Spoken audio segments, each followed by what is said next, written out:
Hey guys, how are you doing? In today's video, I'm going to show you our 4-step approach to answering any analysis question. The way I'm going to do this is I'll quickly go over the steps just so you know what they are, and then I'm going to show you a drill question. You're going to try solving it, and then you're going to listen to my answer, and then I'm going to go through each one of the steps and show you what they mean with examples from my answer. So basically, you do 4 simple steps when you're solving an analysis question. First, you structure your analysis. That means you draw all your path from where you are to the final answer. Then you get the data you need to do that, calculate and get to the value that you're asked, and only then you do the thinking. What did you learn? What does that number mean? And what should your team and your client do based on that? And now I'm going to show you a case question, which is not the focus right now. It's a framework question, and you can draw a structure for it if you want, just so you can get more practice, but this is just so you know the context where this analysis is in. Alright, so the case question is, Volgarten is an e-commerce that sells gardening supplies, such as seeds, plants, soil, fertilizers, all the way to clothing and accessories.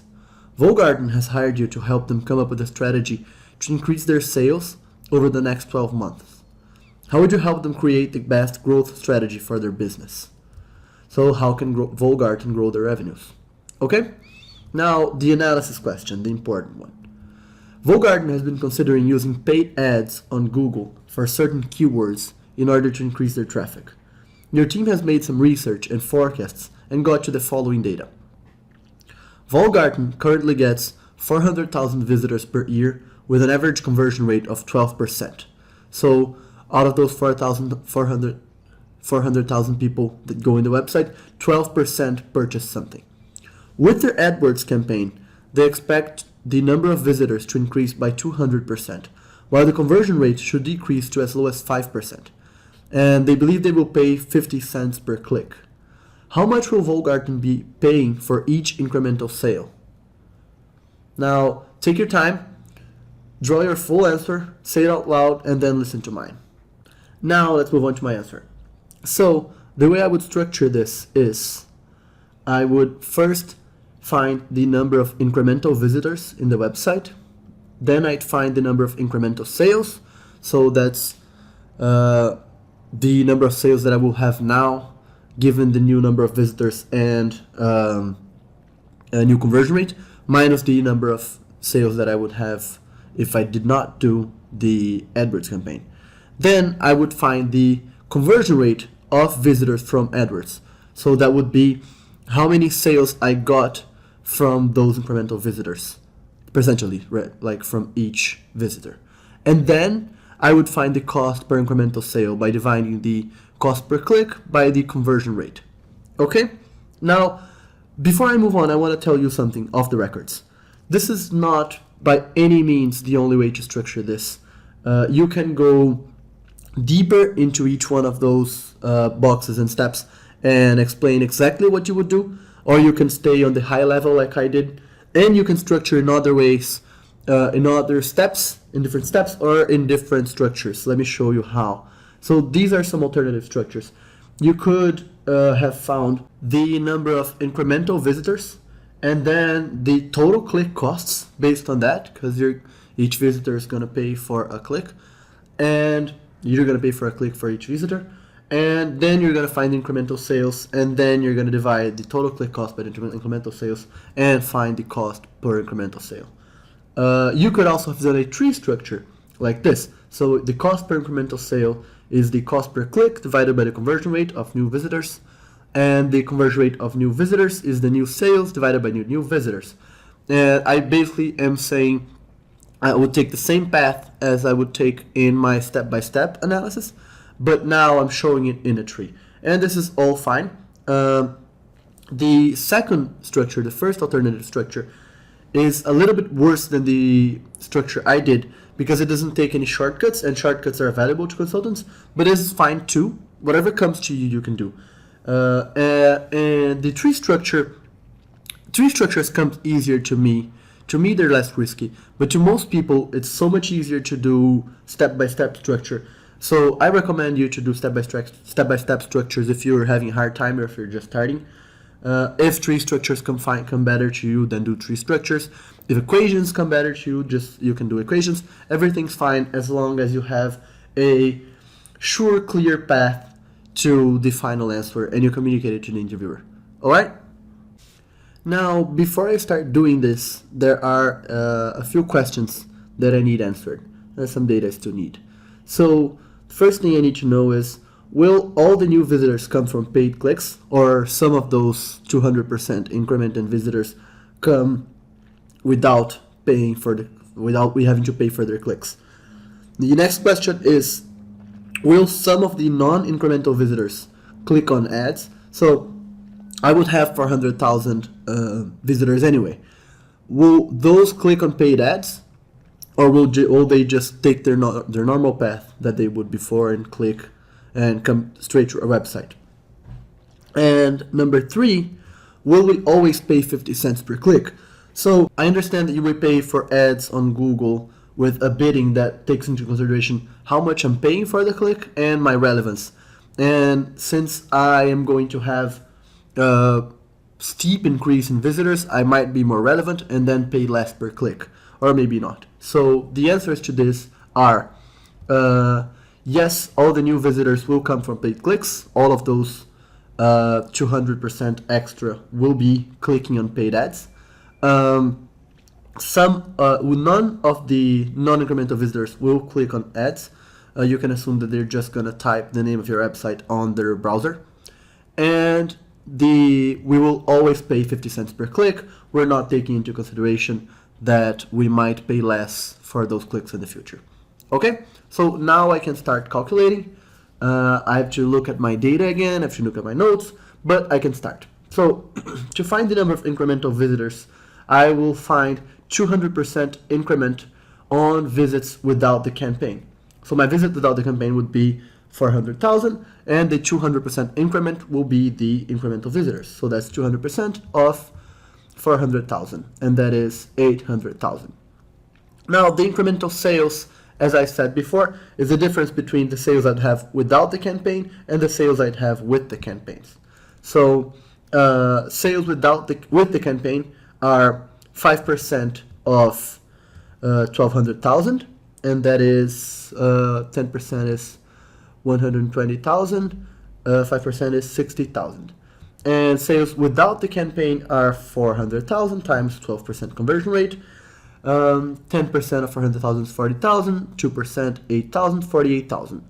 Now this gives me 12,000 incremental sales. Now the conversion rate of visitors from AdWords is the quotient between those two. So that is 12,000 divided by 800,000. So 1% of 800,000 is 8,000.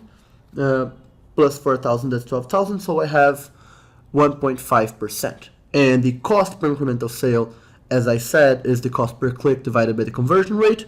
So that's 50 cents divided by 1.5.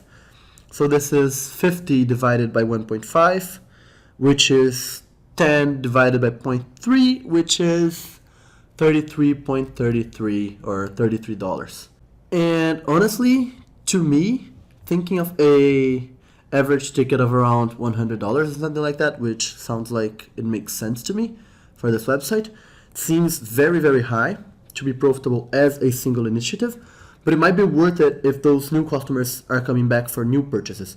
So if I'm comparing it to the gross profits I'm getting for those sales, I don't think it's going to be worth it. Of course, we need to check the real data, but to see if this actually makes sense, I need to compare it with the customer's lifetime value.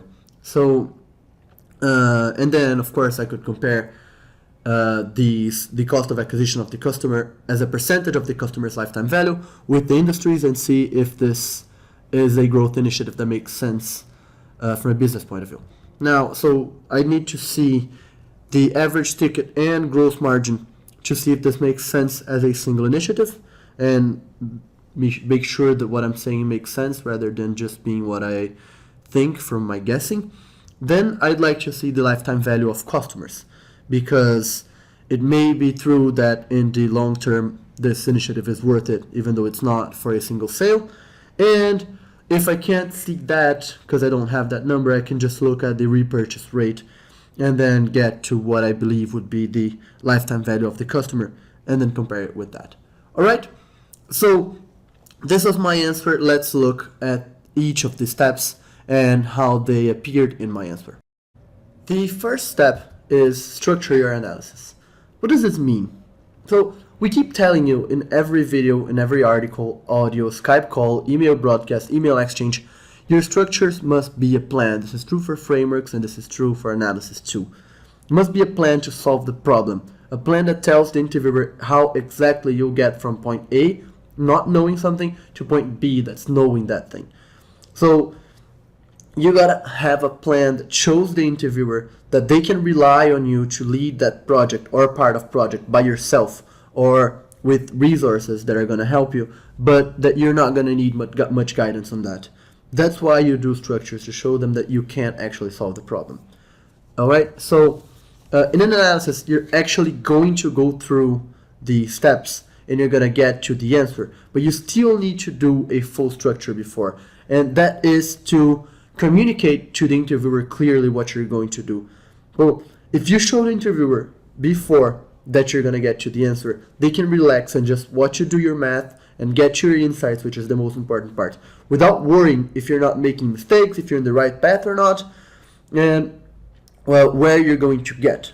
And if there's something wrong with the path that you're gonna take, you can talk about it before it goes wrong and not after it goes wrong. And to a consultant, discussing the mistakes and the misunderstandings before they have consequences is crucial to the success of their projects and of their careers. So if you show to the interviewer that you can do that, then you're showing them that you're one of them and that they can work with you.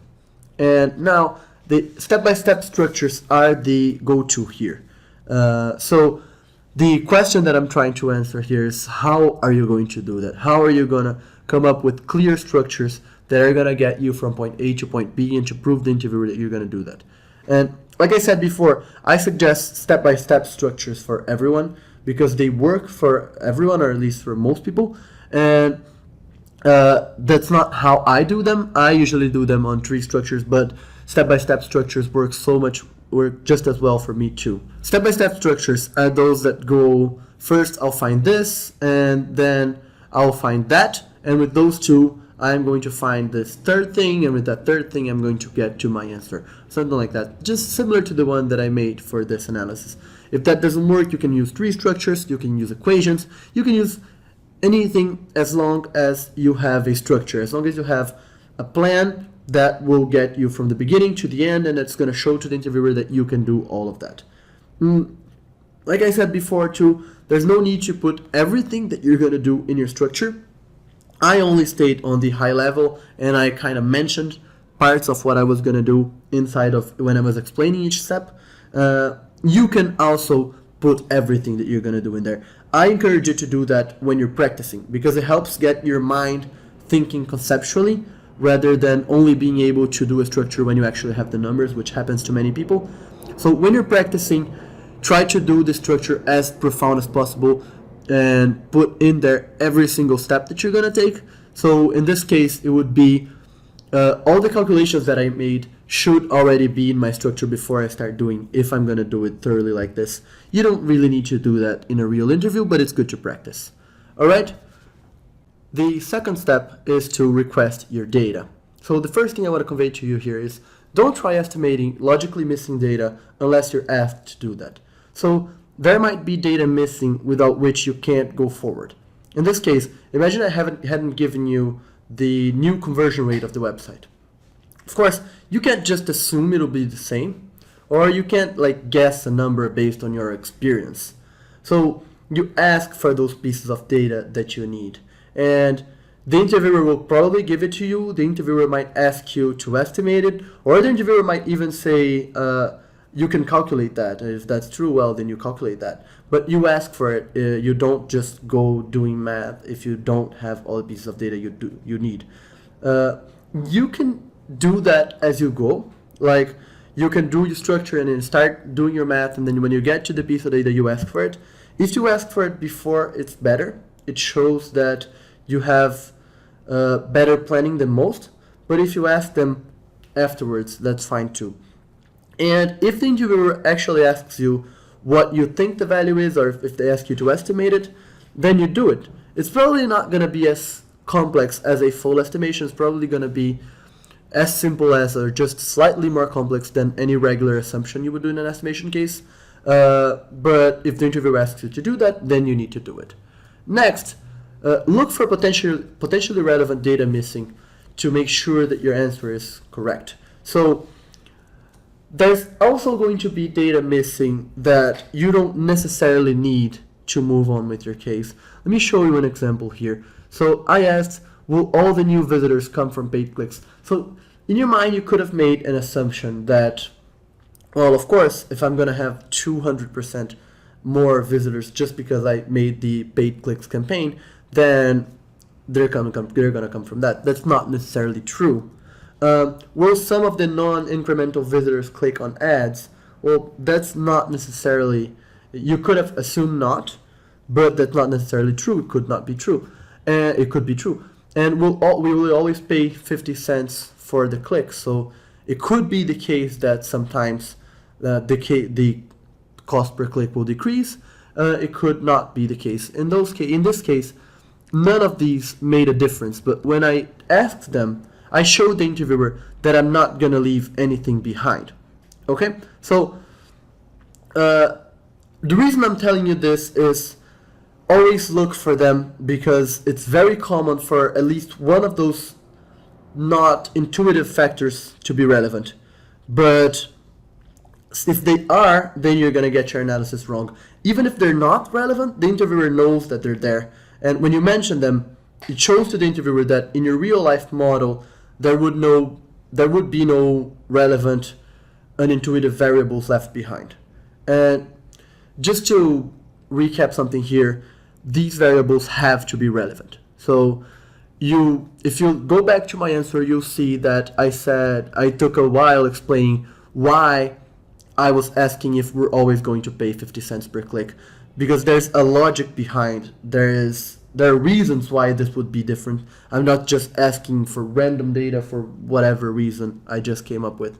And last thing I want to tell you here is, maybe your interviewer will not have in mind that that's a potentially relevant factor, but if that's the case, that's even better.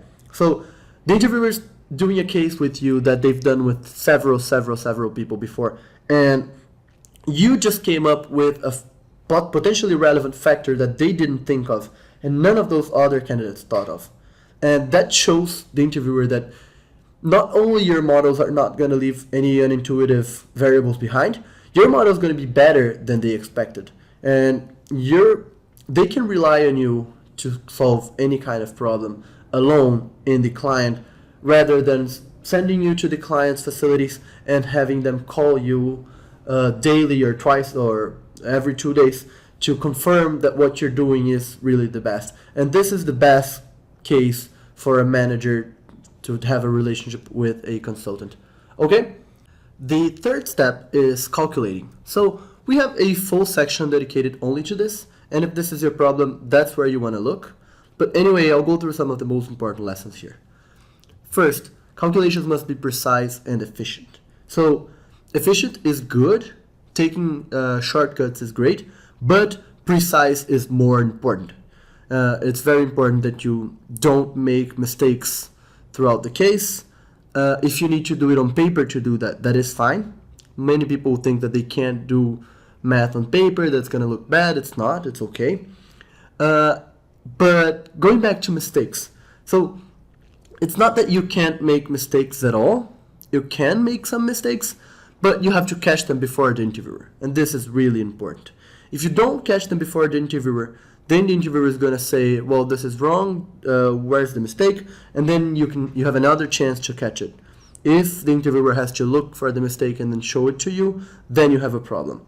It's not a huge problem, it's not a life-threatening problem, but it is slightly a problem, and you're going to need to do better in everything else.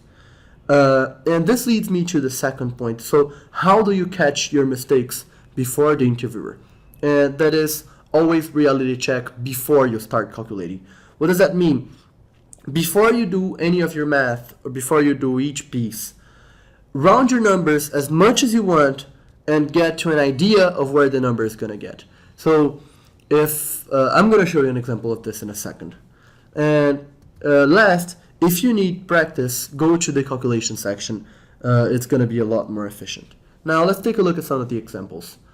So here I'm trying to calculate the conversion rate of visitors from AdWords. So I'm dividing 12,000 by 800,000. And the way I did this is a little trick here. I found 1% of 800,000 is 8,000. Half percent is 4,000 because it's half of that. And the sum of those is 12,000. So this is 1.5%. 1%, 8,000. 0.5, 4,000, sum of those 1.5%. You could also have done this like 12 divided by 8 is 1.5, and then I have 1,000 divided by 100,000, so that's 100 on the bottom, so 1.5 over 100, 1.5%. There are several little tricks to do this. If you want to get quicker in math, it's better to find tricks and your shortcuts, your own shortcuts, than to try to get really quick and be able to do 17 divided by 5 really quickly. Just find shortcuts for that. That's going to be easier. Now, another example here. So I have conversion, the cost per incremental sale is the cost per click divided by the conversion rate. That is 50 cents or 0.5 divided by 1.5%. Now, before I start calculating, I want a reality check, and this is where I want to show you how to do this. So this is 0.5 divided by 1.5%. That seems a little bit complex. I don't want to do this. So I'm going to divide 0.5 by 1%. Just multiply it by 100. So I know that the answer is going to be close to $50. And indeed it is. It's $33.3. So this is my ballpark, my initial. So if I end up getting $300 or $3, because I made a mistake on the zeros, which is quite common, I'm going to say, well, $300, this seems weird. This is not what I was expecting. Let me just take a look again. And then you're going to look at it, and you're going to find your mistake. And that, honestly, that's a really good thing to do. So it's just as good as getting the number right at first. And just to show you the way I would do this, I showed you before, but I would divide the top and the bottom part of the fraction by 5, and multiply both by 100, so I'd have 1 over 0.3, or 10 over 0.3, and that gives me 33.3. Okay? And the last step is the most important one. You cannot do well in an analysis question without it. So here you understand and explain the meaning of the value, and you create the next steps that will guide your team and your client towards the objective. That's why you lead from your insights. You can do everything right in your analysis answer. You will not pass if you skip this step. If you're lucky, the interviewer will remind you by asking, what do you think of this number? What do you think of this? But you absolutely need an insight and a leading attitude here. Let me show you how. An insight is what connects your number or part of it to the case question. And everything you do in a case or in a real project is meant to answer that question, the client's main problem, the reason the consulting firm was hired. And in this step, you need to show how that value helps answer a tiny part of that question. You'll find meaning to this number by comparing it to other numbers, and you might and might not have these other numbers. Let me show you an example. In this part of my answer, I compared these $33 to a hypothetical average ticket. And then I took a conclusion based on that. My conclusion was, it's less likely that Google AdWords is a good path to growing Volgarten's business based solely on this number if this campaign is meant to acquire single purchases. And then I reinforced that this is not certain and that I would like to see the data. So now I've showed my interviewer that I'm data-driven and that I'll know what to do when I get my numbers. He knows exactly what I'm going to compare and what my conclusion is going to be. And he knows that if the value is much higher than $100, then I will change my conclusion. And if it's much lower or the same, then I'll keep my conclusion. But I don't stop there. Then next, I try to come up with next steps. And I'll show you this in a second. So here I'm saying your insight should guide your team and your client towards next steps. So you should know what to do next. You should not expect for guidance once your work is done, but you should be one step ahead of everyone and know what to do once you have your value. And since you know what to do next, you're the person everyone turns to when they're looking for a leader. So here, your leading attitude is shown when you take the value and you immediately look for what it means, what you do to it, what your team should do tomorrow given this, and what your client should do tomorrow given this. Now let's come back to the examples. So I said here that I would need to look at the lifetime value of customers and repurchase rate. What I'm doing here is I had a conclusion, which is probably I will not do this AdWords campaign just for single purchases, but there's another argument pro AdWords campaign, which is maybe it's worth it to acquire customers for a longer time. And so I'm saying, all right, so I need data to disprove or prove these arguments too. I'm not going to stay in my single argument. So I'm taking more of this to me, and I'm saying what we would need to do in order to know whether we should tomorrow roll out this campaign or go back to our desks and find other options to grow this business. Okay?